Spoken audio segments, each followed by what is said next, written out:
Perjalanan tahu Sumedang dimulai pada tahun 1917 ketika seorang imigran Tiongkok bernama Ong Kino menetap di Sumedang. Abdi sono kalembur. Hilup jauh ti imah, tapi ulang bakal kuat. Berbekal pengetahuan sederhana dalam pembuatan tahu, ia mencoba membuat tahu putih untuk mengobati kerinduan sang istri terhadap masakan khas tanah kelahiran mereka.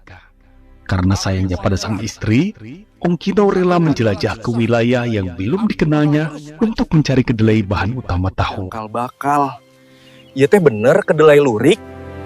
Sae pisan. Kualitasnya halus. Urang bisa maju ayeuna. Perjalanannya berbuah manis ketika ia menemukan kebun kedelai di wilayah Conggeang yang menghasilkan kedelai lurik berwarna seperti telur puyuh.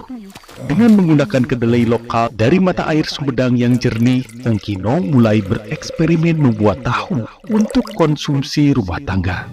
Dalam proses pembuatan tahu, air memegang peran penting karena membentuk 70% komposisi bahan.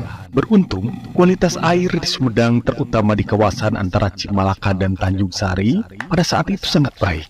Hasil tahu racikan Ong Kino pun terasa berbeda dari tofu asal Tiongkok, meski saat itu bentuknya masih tahu putih rebus. Tahu buatan Ong Kino mulanya hanya dibagikan kepada keluarga, tetangga Tionghoa, dan masyarakat pribumi sekitar saat hari raya. Respons masyarakat ternyata positif. Lalu Ong Kino berpikir untuk menjual tahu secara lebih serius. Sebagai perantau, tentu saja ia berharap usaha ini bisa memperbaiki nasib ekonominya. Tapi sayang, upaya dagang Ong Kino tidak mulus. Nah atuh, batur mah rame pisan, abi mah sepi. Kumaha ieu teh? Tahu putih rebus ternyata tidak banyak diminati oleh masyarakat lokal. Karena merasa usahanya tak membuahkan hasil, Ong Kino dan istrinya memutuskan untuk pulang ke Tiongkok pada tahun 1917.